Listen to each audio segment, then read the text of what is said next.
Hello and welcome back to Radiance Realty, where we strive to make your experience radiant. So, as you guys know, we are doing our do's and don'ts collection, which we are featuring do's and don'ts for a buyer, do's and don'ts for a seller, as well as do's and don'ts for refinancing. So make sure you guys stay tuned and look out for all those videos because it can be very helpful. I'm packing it with tips and just different information to help you guys along your way, whatever that may be, whether you're buying, investing, or refinancing. So let's jump right into it. I literally just wrapped up our do's for a buyer in a previous video. So if you have not done so, run over, take a look, and hopefully you enjoy. So this video, we're going to just stick to the don'ts. What not to do. What we don't want you to do when it comes to when you're in the middle of buying a property, okay? So let's jump right into it. So number one is going to be don't apply for new credit, okay? And everything I'm going to say is pretty much self-explanatory. Reason being, we don't want you to take out any new lines of credit. We don't want anything new to pop up onto your credit report. We want you to focus on maintaining the credit you already have, maintaining your utilization rate, and maintaining your credit card payments, just to kind of keep your score at that amount. If it goes up, totally fine, but we don't want it to go down. So anything that's going to impact your credit in a negative way, we don't want it, because ultimately that stops you from getting to the closing table, okay? Number two, don't make large deposits, okay? We don't want anything large, anything raising the lender's eyebrows when they look at your bank statement, because they're going to be looking at your financial statements a lot throughout the transaction. So we don't want anything that's going to make them question anything. We don't want them to have to, request additional information from you because they don't understand why there's so many large deposits on your account. So if you can just have your down payment deposit, just have that part there. Have that sitting there seasoned into your account or sitting there matured into your account. So that way they can see that, hey, you're an overqualified buyer. You have the money sitting here waiting. You have the credentials. So it's going to ultimately get us closer and closer to that closing date and closing table.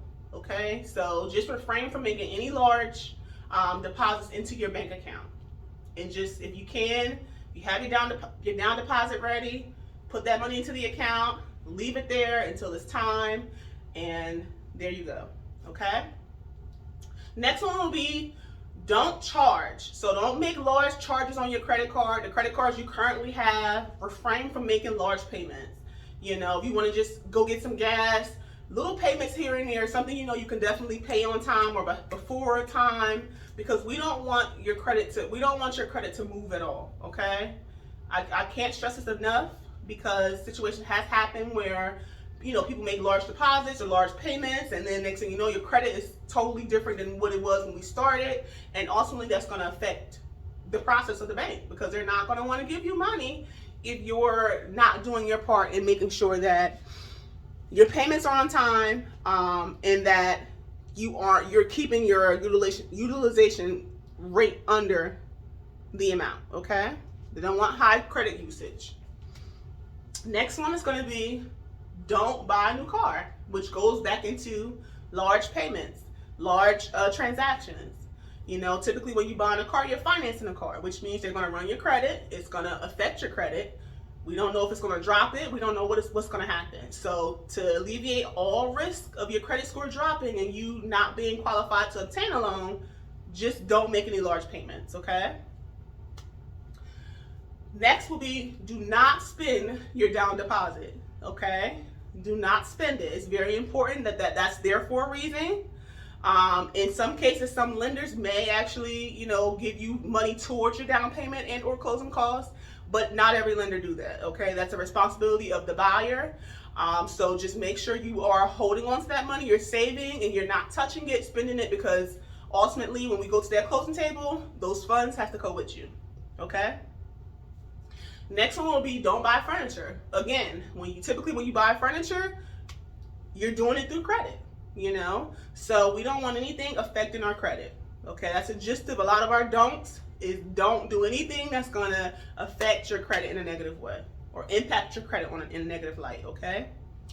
Last but not least, don't quit your job or change your job, okay? Now, as I said in my previous video, the lender will request a lot of your financial background, which will include tax returns or pay stubs or, you know, a letterhead from your employer, whatever it is they request.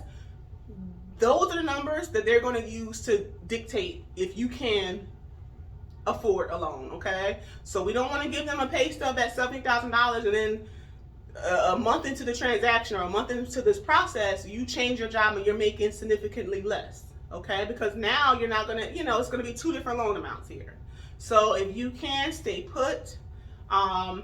Don't make any changes to your credit, your work, anything of that nature. Just don't change, okay? It's pretty much a gist of all of these don'ts that I'm naming here. Just don't change anything, okay? So I really do hope you guys took a lot from what I talked about today, which is don't apply for a new credit card, don't make large deposits, don't charge your credit cards that you currently have, don't make, you know, large charges to them, don't buy a new car, don't spend your down payment, don't buy new furniture, and ultimately don't quit or change your job, okay guys? So I'm going to wrap this video up. I hope you guys enjoyed, learned a couple of new things about what not to do when you're in the process of buying a home. And make sure you stay tuned because we're going to be talking about in our next video of our collection, seller. So if you're looking to sell, what to do, and if you're looking to sell, what not to do. So make sure you guys stay tuned. If you have not already done so, make sure you like and follow us on all our platforms, whether it's LinkedIn, Facebook, or Instagram. You can find us using the @IamRadiance Realty handle. And I look forward to talking to you guys more and also interacting with you guys more. So you guys stay radiant, and thank you so much for watching.